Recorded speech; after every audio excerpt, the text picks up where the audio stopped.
Riverside.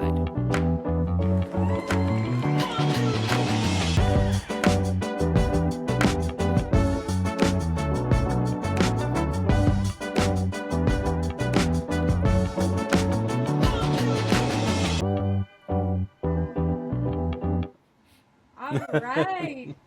Welcome back to You Know What I Like? Theater. Again, it's Glen and Bri. We're here talking about Central Virginia Theater. If you haven't listened to the rest of our episodes, we're now on episode 4. We have just been going to a billion shows. Couple shows last weekend, couple shows this weekend. So finally getting caught up on everything. And today we're going to be talking about our first long distance adventure all the way into Richmond. Took us about an hour and a half. I would say it is closer to an hour, but we'll get into some personal foibles in a minute. Yes. But we went to the Virginia Reparatory Theater in Richmond, Virginia, which again, about an hour as the crow flies. This was on July 11th, and it was 7 p.m. at the November Theater. The cost was $70 for 2 adults. And listed on the confirmatory email to us was the max parking in the area would be $15 within a 2-block radius. Glen drove us and found a public parking area, parked next to the Jefferson Hotel in a public lot that you could do on your phone through an app. And I think you said it was about $12 for 4 hours? Yeah, total with convenience fee and everything like that came out to $12.50. And the show was musical. It was Come From Away. And it was done differently. Yeah, we'll get into this. The pace was relentless. They did it so short. They had no intermission. Crazy high energy. But yeah, they really went through the piece. And, I think I kind of complained on a previous thing. Oh, I wish they had an intermission. I really appreciated not having the intermission because we got done at 9. They're like, let's go. So very efficient, very professional looking, very amazing. Like I said, easy to get in and out. Like we got into Richmond okay, found it. Parking was a little more difficult finding, and then we got out okay.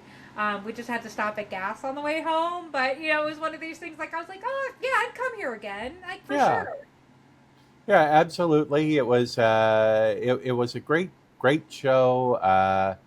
Like you say, parking for someone like me who was not familiar with the city, kind of wound up doing a couple of laps before I found parking, but I did find it. And we'll probably get into this when we're talking about the pace and everything. But my takeaway was, we're talked about they didn't have an intermission. I walked out of that show being like, oh, I don't know where you would have put an intermission in that show. They just kept it clipping so much. There wasn't a natural place to pause for an intermission. Yeah, so my brief description is, for this show, we drove about an hour away to this main stage theater of Richmond. And here is how they describe themselves on their very own website, because I'm not familiar. I've not done anything with this show. I've never been to this theater before, which is also why we had a hard time with driving and parking and everything. We were just like, the first time either one of us were like, let's not be anxious. Let's just go with the flow. We just did it. And then we got all anxious at the, moment to stand and deliver. But they have on the website here, the Virginia Reparatory Theater is a regional professional theater headquartered in downtown Richmond and is one of the largest performing arts organizations in Central Virginia. But again, a community theater. Community for Richmond, volunteer.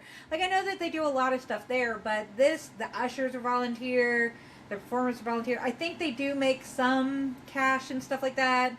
I'm not 100% sure. Don't quote me on that. If you are from Virginia Reparatory and you want to correct me, please do so in the comments. Yes. We don't know anything about it, but we know we enjoyed the show. We liked Come From Away. We listened to the soundtrack on the way up to get hype.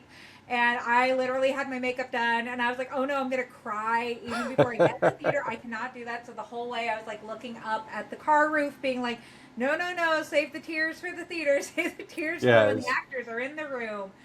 But yeah, I mean, like, I had always really avoided going to Richmond. Richmond, I knew, was always about an hour away. I've looked at jobs at VCU, and I was just like, I can't do a 2-hour drive every day. This just seems really intense. Richmond's traffic is probably just as bad as Charlottesville, but it just seems worse to somebody who doesn't live there. It's really stressful. So, I was never really interested in auditioning for stuff out there. I was never really interested in going. I think it really pushed me out of my own comfort zone by this project that we're doing to say, let's just go see. Because if I already feel like I'm an anxious driver, I get nervous if I don't know where parking is. I feel like this is going to be a challenge for me. It was kind of fun to just be like, well, now I have an excuse because now I'm doing something to just learn more about local community theater.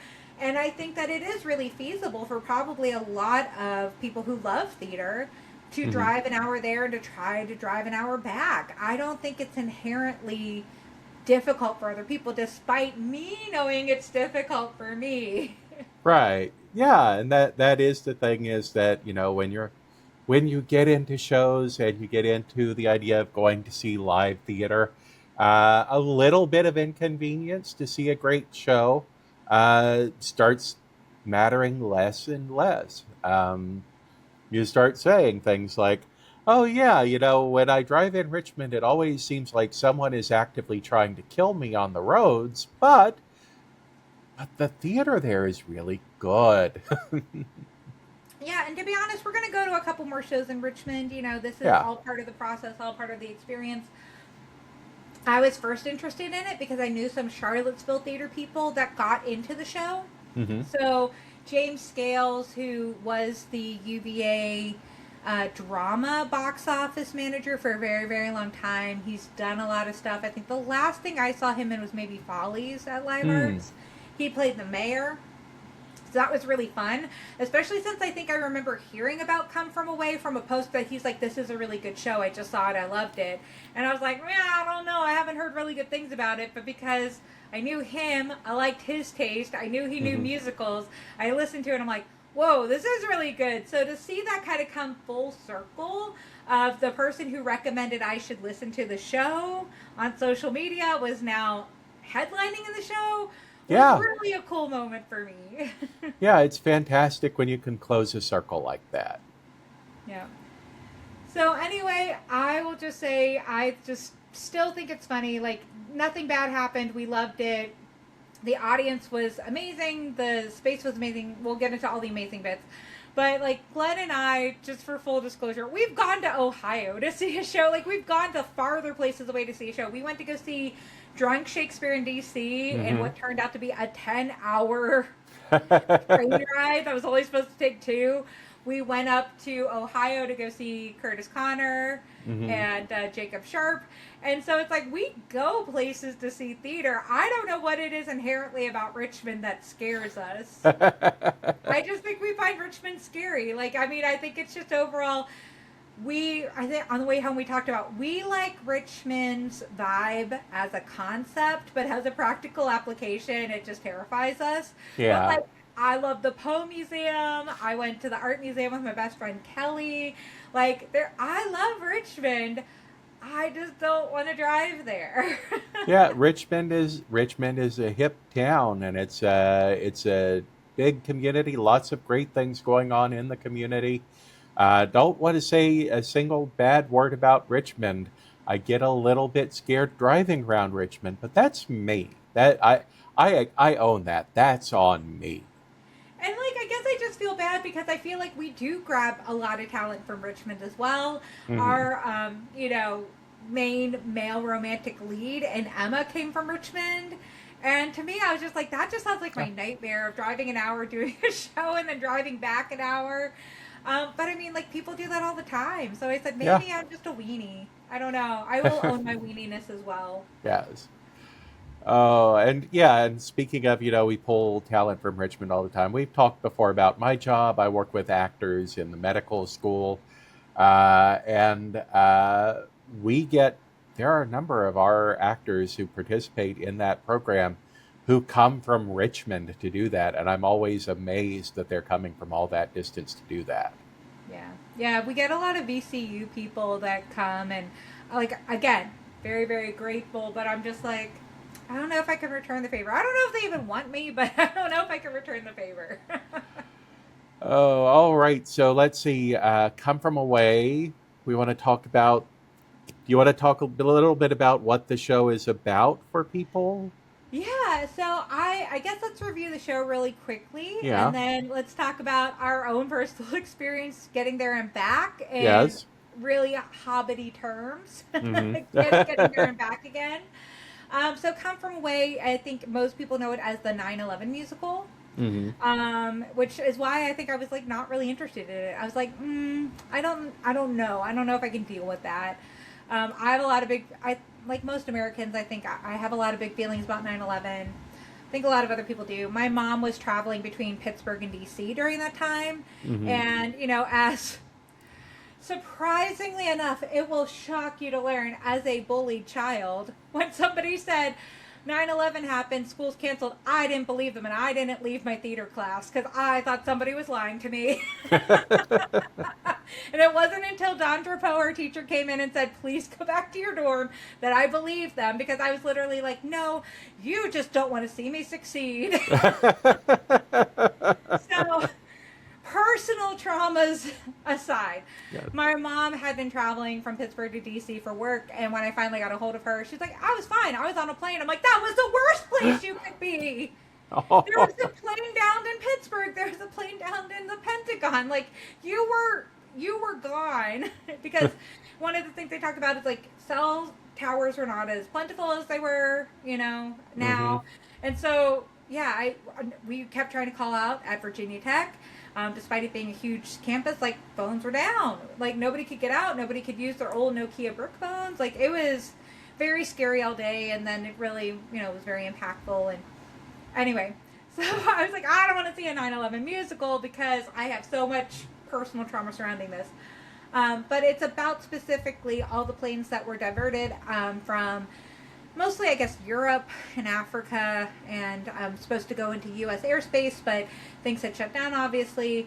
And Gander, the old airport that was very popular in the 60s, but hadn't really been used much since then, had to host what they said at least Uh, twice the town. Like they had a town of like 6,000, 7,000 people, and they added another 1,000, 2,000. Anyway, go yeah. see the show. You'll know the details of. I'm not a numbers person. I'm a drama person. Yeah, I can't remember how many planes they said it was total. I Like know it was, 38. yeah, 38 planes, I think, is mentioned in the show, and around 2 to 300 people on average per plane. Yeah. So, yeah, just an amazing, and it is an amazing true story that Gander being this massive airport, because at one point it was a huge hub. It was, It was like for refueling before, like if you went to LA, you had to go LA to New York, refuel in Gander, and yeah, then go to anywhere else across the Atlantic.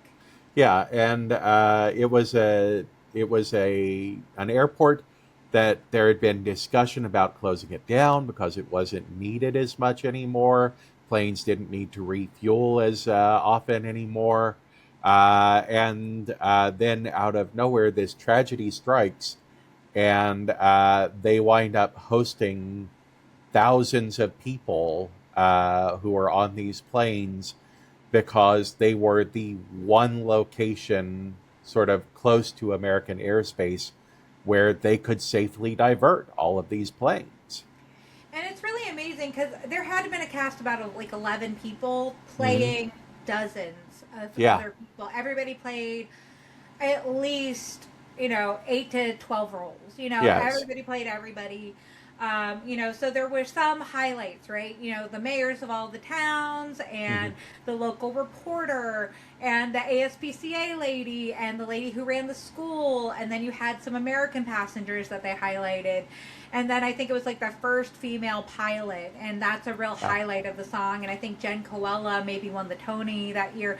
She was really featured about it. I mean, it was really an amazing song, an amazing role. And so that one, I be honest, as a child of the 80s, I always get a little choked up. Yes. First Ni- female pilot. yes, I do 19. not share that dream. I'm not interested in it, but still, there's something so like warms the cockles of my heart, and it just really gets to me. And then Yeah. they had, I think, a 5 or 6 person band, a Celtic band. Mm-hmm. A lot of Celtic influence. I think Acadian style is sort of the Celtic by way of Newfoundland sound. But bodhran, accordion, fiddle, very Mandolin. yeah, very pub band feel Yeah. to the orchestra, I guess you would say. But I think, like, I mentioned this because, I mean, it really felt like it was a skeleton crew running a very tight ship. Hmm. Like, and it was done on purpose. Like, this isn't like, oh, we couldn't find great people, so we had to only pare it down. This is what the show's supposed to be. It's Yeah, supposed to be challenging. And, let's hop into the pros real sure. fast. I know I said I'd talk about our experience, but maybe I'll get to that in the cons, even though Yeah. it's a con on me. So I'm gonna start with I'll go a little backwards, Sure. right? I Let's start with the band. Band was Yeah. amazing. Band does not stop. Band starts, plays for 2 hours. I mean, it could have been a concert. Yeah, there's very little time in the show when the band is not providing music. And that is hard when you're dealing with a smaller ensemble like that. And then they had like a huge, like you almost felt you were at a concert at the very end because they did do a whole piece to highlight the band. So I mean, I felt like we almost kind of got like 2 shows in one. We got to see a musical, and then we got to see a little concert where we all just were on our feet and clapping and cheering and having a Hmm. great time. And it was kind of a nice change of pace. It's like kind of said like, look, I know everybody loves the mega mix. I know everybody wants to like do all the highlights of all the songs. But I thought it was so much fun to just have the bands play a couple of things and highlight each individual band member and their talents. Oh yeah, there's a lyric in the show, the toughest in the room are playing in the band. And that was the field, because it was like there were a couple of points during the show when the band, they were largely playing off in the wings for the Mhm. show. But there were a couple moments they got to come out on stage and be sort of like a diegetic band. Like there's supposed to be a band in this scene, so they come out on stage, and then to have that really peppy, powerful, energetic number right at the end of the show as basically the band's curtain call. It's like, you guys have been doing this for 2 straight hours and you still have the energy to be like, all right, switch on the stage presence. We're center stage now. That's amazing. Yeah, I mean it. I could have just watched the band play. I mean, like everything was so good, but I was like, that was kind of my like, best for last moment. Even though now I'm going backwards, but I just had to highlight the band. Band's Yeah. amazing. I just could not believe their level of talent and stamina. Yes, absolutely. All right. So moving backwards, what's next? I put the technical elements. Ooh, I didn't think I would like it with projections and everything, but it was so cool. It yeah. was really, really cool. And I am also not a big fan of smoke. And I walked in and there was smoke. And Glenn can tell you when we saw Cabaret, in the very last moment of Cabaret, there was just all this smoke. And I'm just like, I got asthma. Smoke is always a big issue for me. But it was so atmospheric. It really fit the piece. And it was also really effective for the projections. I was shocked by the turntable. I love the turntable. I want to take that turntable home with me. Yes. It was amazing. It was so good. I loved it. So I And said turntable, projections, the lift at the back to be yes. the hold. Mhm. So cool. The functioning door on one of the scrims, all the lighting. Like, I mean, it was just the perfect set. I mean, Yeah. honestly, and they never shut the curtains. It stayed open the whole time. Like the things that went on and off were the band and the people, but every single piece was naked and bare and available to the audience. Yeah, and we'll probably talk about this a bit more when we get into the like situation of how we got to the theater. But I got in a few minutes late. Bree, I think you got in just like as the show was about to start. Yeah, Um, I like literally was taking selfies and I heard, "Welcome to Virginia Repertory Theater." I'm like, but yeah, so I got in a little bit late, so I didn't get to like drink in the space before the show or anything like that. I thought it was a fascinating image because as she was just mentioning, the lift at the back of the theater, you had it was a curved sort of swoop to the back wall, which had sort of a wooden rafter effect on it. And I was like, when they opened that door for the first time, I said, "Oh, that's interesting." I wonder if it's kind of like intended to be a Noah's Ark sort of feel, because that was immediately what came to my mind.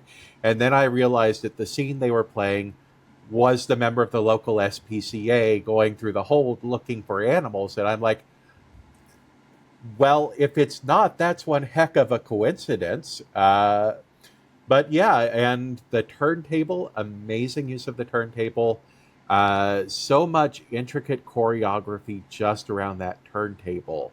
Uh, you have a chair on stage that's completely stationary, and then someone picks it up and puts it onto the turntable so it can move into exactly the right spot for someone to step on it from a table. It's amazing work, and you'll have to see the technical aspect get that into the actual on-stage presence. And the direction used all the elements so well. Like, Hmm. it was such like a lovely synergy. Like, I think like thinking about like the chairs and tables, which of course were used very standardly. This is a Tim Hortons, this is a bar, this is an airplane. But there Hmm. was one moment where two characters were hiking, and they Yeah. used all the chairs as the plateaus or the rocks or whatever it was. And I just thought that was amazing. And having saw Newsies and saw somebody almost fall off a table, I was like, Hmm. oh God. But I mean, everything you could tell it was so sturdy. They had Hmm. practiced it so well. And like, these chairs were chairs being moved on the turntable, being moved by people. Yeah. And I was just like, I was not in fear. Like, I mean, they were stable, they were steady. And like, this is going to get into a pro later, but like, one of the things I really enjoyed coming from Be More Chill, which was like teens for teens, right? Yeah. This was a multi-generational cast Mhm. with, I would say, even leaning higher on the middle-aged um, demographic. Yeah. And I really liked that. I mean, I'm going to be honest, like, I liked that they had all ages on there, because I do think that that's always like a bit of internet dialogue of young people can't be friends with old people. That's just weird. And you're just like, oh, you should get outside and, maybe go see Come From Yeah. Away. But seeing an older cast doing, like you said, precise and energetic choreography, climbing up, climbing down, being very physical, and kind of having the stories being told. I think like the pilot was like, I'm 51. There were Hmm. some older people there for sure. Like they had a scene where um, I escaped World War II, and now I'm having a religious moment with the rabbi that came over. So, I mean, it was like one of these things that I thought that was so lovely, is like it wasn't just saying, hey, we're going to look at high school. Hey, we're going to look at this, because it was such this event that touched everybody. Everybody got to play in it. Yeah, absolutely. And really playing into the feel of it's both theater and it's a documentary at the same time, pretty much. You have a lot of this is taken from genuine like statements from people who were involved, stories that were recorded about this event, and being able to keep up the pace of a good, tight documentary with the physicality and the use of the space and everything that you expect from theater is just an incredible skill set. Yeah. So yeah, the band, the technical elements, Hmm. space was incredible. Like I said, I mean, Yeah. like the second you come in, and as Glenn said, they came in a little late. But I mean, like I came in a little late too, but just kind of right on time, literally right on time. But like, I mean, it was so impactful because like we didn't get to really hang out in the lobby very much, but they did have the Canadian flag. They had Welcome to Gander, so there was little touches as you kind of had this immersive theater experience. And then when you walk in, I'll be honest, to me, it's like very pirate ship. It read very pirate ship initially to me, Hmm. but I mean, obviously, it's like you just kind of got that big wide perspective, and because there wasn't any curtains being used, there was nothing closing it off from the audience to just walk in and see it. Unless Right. you're closing your eyes, you had no help but to experience the set and the ambiance. Yeah. All right, Uh, and then I'm going to mention the ushers were incredible. Because yes. literally when we showed up here, I'm going to tell the story now. This is the Sure. perfect time. I was like, all shows start at 7:30. I'm sure I just put 7 to give us some time. I'm a little nervous because they said show up 30 minutes early, and we will be right at 30 minutes early. So I'm going to go in, I'm going to get the tickets. I'm going to say, we'll come in after Welcome to the Rock, which is the first number. I'll just wait out here for my partner.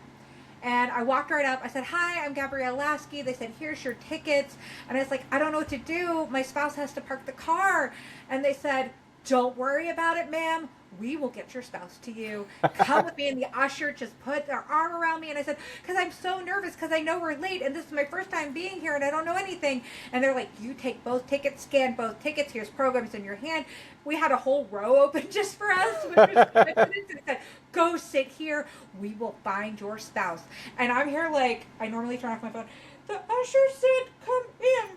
The ushers put me in my seat. I have your ticket. Just find the usher. I told them what you look like. And of course, Glen is driving around being like, I can't read text. What are you doing? Yes. So anyway, it was very, very stressful. But the ushers made us feel like we were not wrong. We were not an inconvenience. I said they could not be more welcoming if they were the people of Gander themselves. We felt so well taken care of, despite it being all my fault. I thought it was a 7:30 show. Well, and I will, to tell my end of things, when I finally got into the actual theater building, first off, I walked up to the theater, grabbed hold of one of the doors, and went to open it, and it was locked. And I was like, oh no, I'm locked out of the theater. And then I just moved over one door. That door was open, and I went in, and I'm looking around and looking around. And I walk into like the lobby area, and there's a guy sitting there reading a book, looks up and sees me and says, oh, are you the husband? And I said, was it the clueless look in my eyes that gave me away? And he says, oh, I told your wife. I said, don't worry, we're experts at helping lost husbands. So, yeah, and it was very, very smooth, just like getting me in and being like, okay, hold on back here. We like to wait for a transition between scenes so that we disrupt things as much as possible. All right, now go down that aisle, turn right. She's right there. Like, thank you. Yeah, Thank like you I so said, much. I mean, just so professional, so kind. And literally, Glenn sat down. I was like, I'm so sorry, I messed it up. But I mean, Glenn did not miss very much at all. And the things that were missed were reprises later. So, you got to see the finale, Welcome to the Rock, which was very similar as the opening, Welcome to the Rock. So Yeah. it was one of the things, like, I felt bad, but the ushers didn't feel bad. They had this handled. This happens apparently all the time. Yes. So they were just super duper kind. They would not hear of me missing the show. They said, nope, you sit down. We got this. And literally, Glenn could not have been more understanding either after having been like, I don't know where to park, but I'll figure it out. So if there's nothing else in life, pick the right partner and things will go well. Yes. If there's one message to take away from our experience of watching Come From Away, it's find the correct partner and things will go well. Go to theater school. Meet each other. Do a bunch of trust falls. Yes. One of you go to New York, one of you go to LA. Yes. Then one back up in Virginia. Yeah. I mean, like, we're giving you the recipes. You're going to end up with a great chocolate chip cookie by the end. Do constant work in theater together, but never on the same side of the curtain. Yeah. It all works. It all works out. And then what I thought was a good sign, and it was a good sign because things worked out. We saw a ferry. Yes. Yes, we saw did. a ferry on the way to the theater. Literally, like I said, it's Mel Keyleth from Critical Role from California. Because it was this guy all dressed in green with horns and a leaf cape. Yeah. And I was like, ooh, this is a good sign. And Glenn was like, I want to go to where they're going. I do want to see Come From Away, but what? So Richmond had us charmed. We saw a ferry. It was good luck. Yeah, absolutely. Like, I don't know where that person is going, but it seems like there's going to be a good time wherever it is. Yeah, I was going to say, if you are the ferry, I don't know your name, guy. You Like, were kind of on, was it Adams or Market or Broad? I don't know Richmond. I don't know you. But I hope you find this podcast and tell us who you are and where you came from and where were you going. You are Cotton-Eyed Joe. Where'd you come from? Where'd you go? We want to be there. well, and I feel it. I feel obligated now to say, because I was like, wherever you are going, I'm sure it's a good time. There's a part of my brain that's going, do you want to spend 200 years as a servant to the Fairy Queen? Because this is how you end up spending 200 years as a servant to the Fairy Queen. I don't know. I think we got a lot of 100-degree days coming up. You might. You I might want to might. go to the Fey Realm. It All might right. be 70 degrees and balmy. So yeah, I guess are we moving on into cons now? One more pro. One more pro. One more pro. Okay. So I said, you would have thought this was a touring company, but nope. This was all local. And I Yes. mentioned, of course, my friend James Scales was in this and played the mayor, and just phenomenal, amazing. Really enjoyed seeing him on stage. And, you know, I have a little bit of prophetic tendencies, Mm-hmm. but you might be able to see this show closer to Seville. So if you're like us and you're nervous drivers and you just don't get out to Richmond unless it's for your very, very strong love of a show or a person, because I only really go to Richmond if it's for Kelly or if it's for a social experiment of two. Yes. So I said, you might be able to see this show closer to Seville, as it is rumored to be coming to Live Arts from October to November in 2026. So maybe it'll be easier for people who live closer to the Charlottesville area to see it, and maybe to see some of these actors get another bite at the apple if they're interested in doing the show again. So There you I go. feel like, you know, it might be a bit of a touring company. But that's what I think was like the coolest thing, is this was not, you know, like Newsies was great, but we're only going to see Newsies this summer. A lot of these kids, a lot of these young people are going to go back to touring companies. They're going to go back to Broadway, Chicago. They're going to go back to professional jobs. So it would be really strange to not, you know, to see them in something else. We might see them in another summer, but they are not local. And to see this level of talent that could show up again in Charlottesville, they could show up again in Richmond. Tremendous singers, tremendous actors. I mean, like, because they were playing so many things, they had to learn multiple dialogues. They had to switch through them very quickly. They all had powerful belts. I mean, it was just phenomenal, amazing professionalism. And like I said, I was like, it'd be kind of cool to see maybe some people try out for their show again, if that's going to happen. Yeah. Absolutely. That was It was a good one. Yeah, it was a very good show, and you know, we talked a lot about the endurance of the band members, the endurance of the cast as well, because it was a breakneck pace of a show, and there's only a handful of songs in the entire show that are genuinely not ensemble pieces. Most of what goes on stage involves the entire cast. So, as Bri said, multi-generational cast, and everybody just going full out for the entire time. And like Newfoundland accent, not easy. Nope. Texan accent, not easy. They had some Xhosa. Yeah. They had Egyptian. Somebody portrayed George W. Bush. Yep. They had British. So, I mean, there was a lot of, like, very, very difficult accents. Oh, Harlem, the Bronx. So, you know, like, people were doing very, very difficult accents and being like, I'm this character with Newfoundland, I'm this character from New York City, and really cycling through them very, very fast. So I said, whoever was their dialect coach, Yeah. amazing.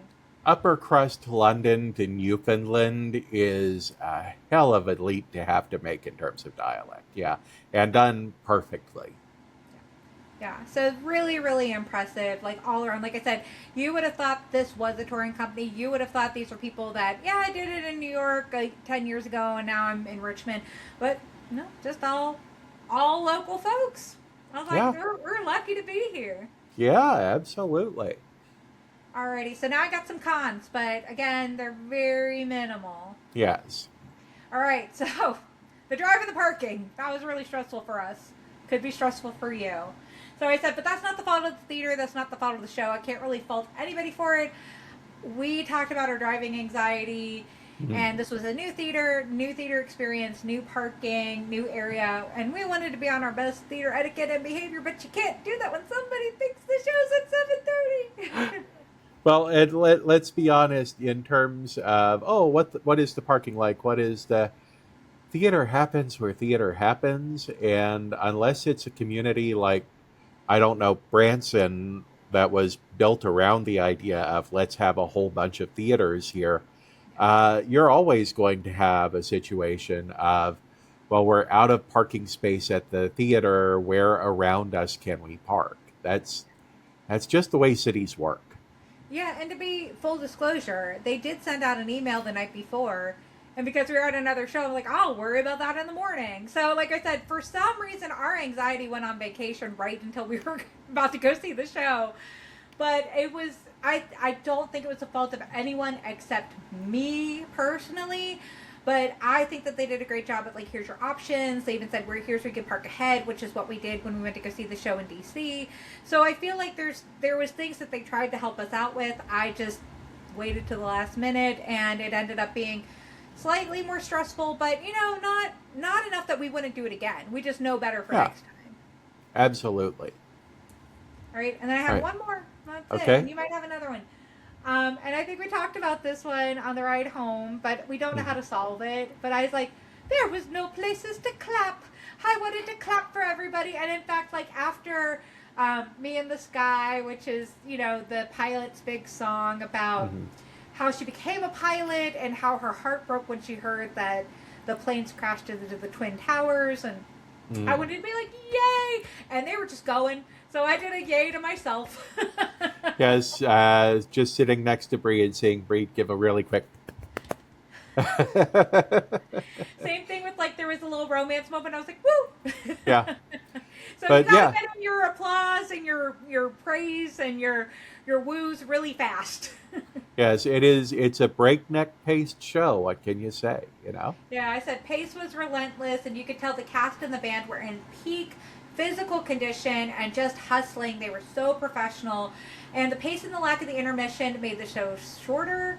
And it Hmm. was a really easy drive home, like because we were expecting to get home at midnight, and we didn't have to worry about that. So, like, I mean, it made it even more feasible that we could have gone to the show and come back, and it's Hmm. a reasonable time. It wasn't past our bedtime. Like, I look a little tired, but it's more or less like we're going into Monday, so I look a little tired. Yes. But overall, we're just like, it's a toss. Like, I don't know if I would like to give up that pace because it works so well.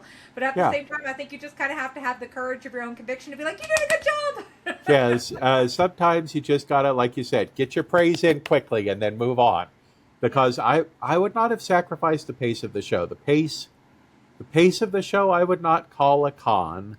It is just one of those things that, as an audience member, you're like, but my opportunity to say good job. Oh no. And I think, like, we see this all the time at, like, graduations where they're like, hey, clap at the end. Everybody wants to clap all the time, always. We are proud of these people. We appreciate them. We want them to know.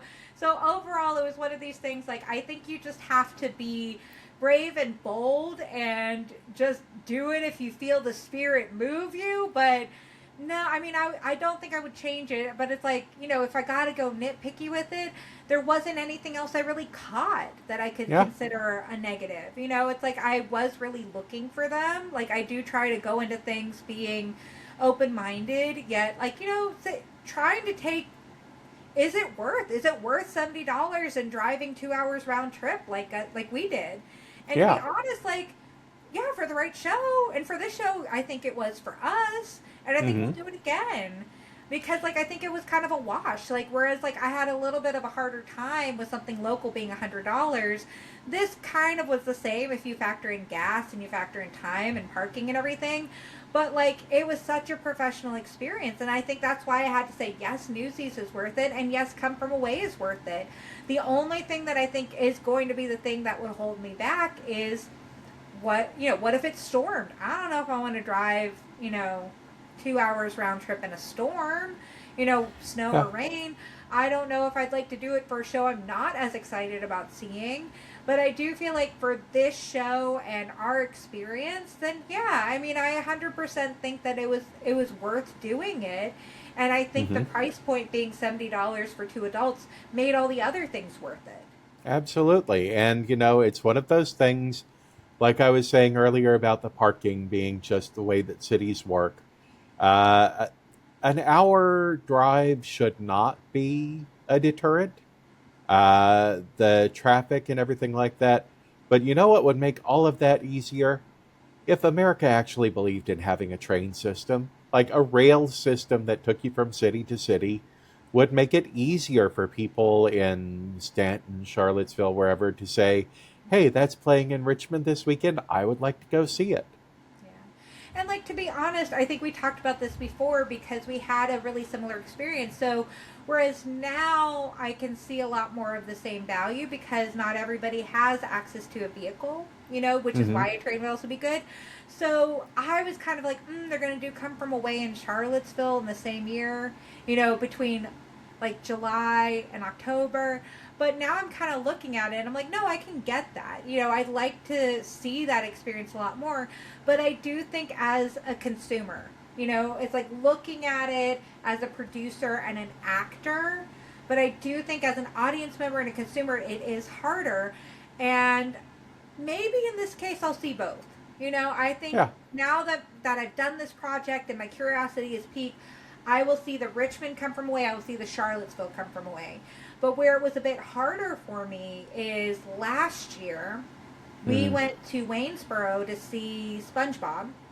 Could have Yeah. been the year before, but recently we went to go see SpongeBob the musical at Waynesboro, and it was great. We loved it. It was Hmm. amazing. But then we learned Four County Players in Barbersville was also doing it, and I'll be honest, as a consumer, I'm like, well, I just saw that.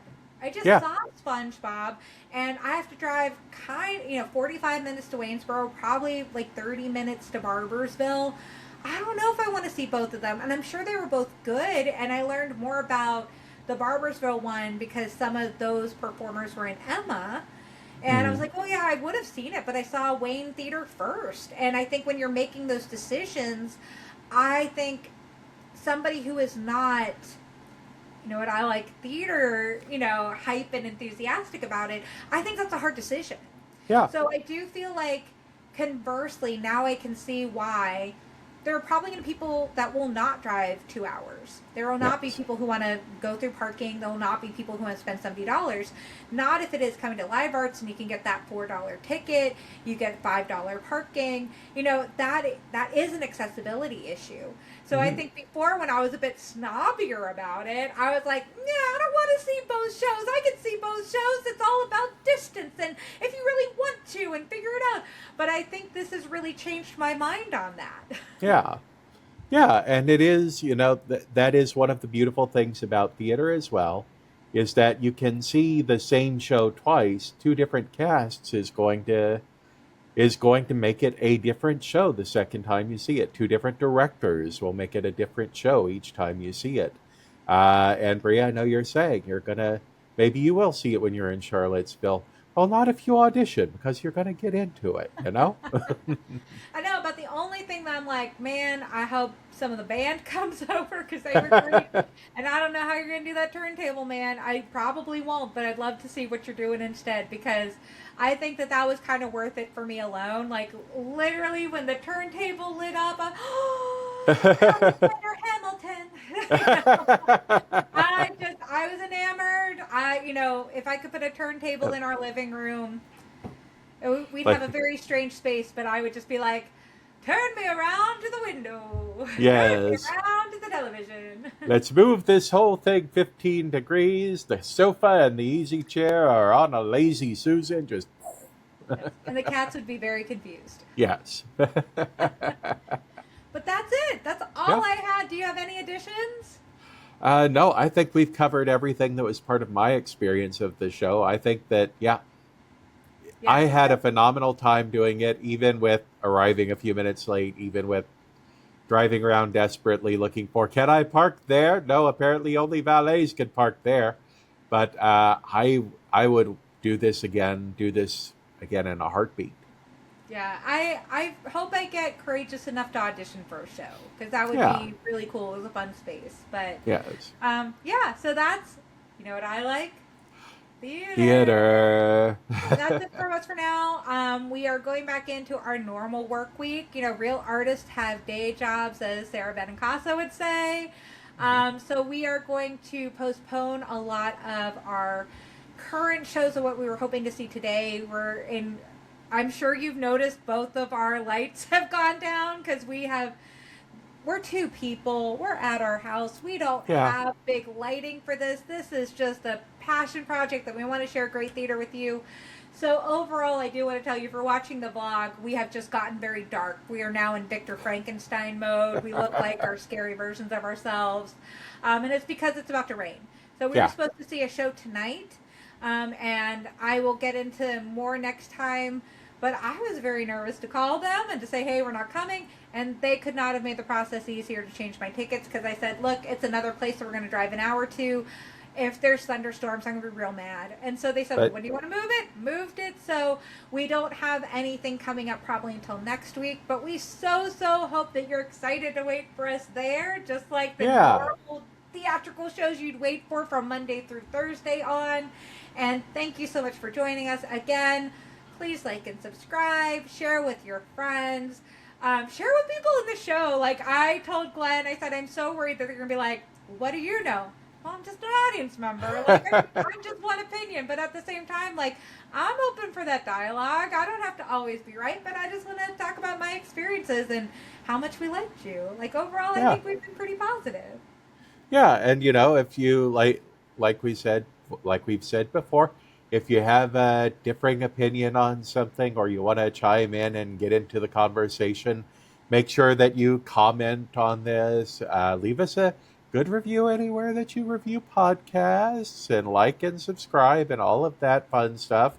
And you know, it's always fun to engage with new people, isn't it? Yes, yes.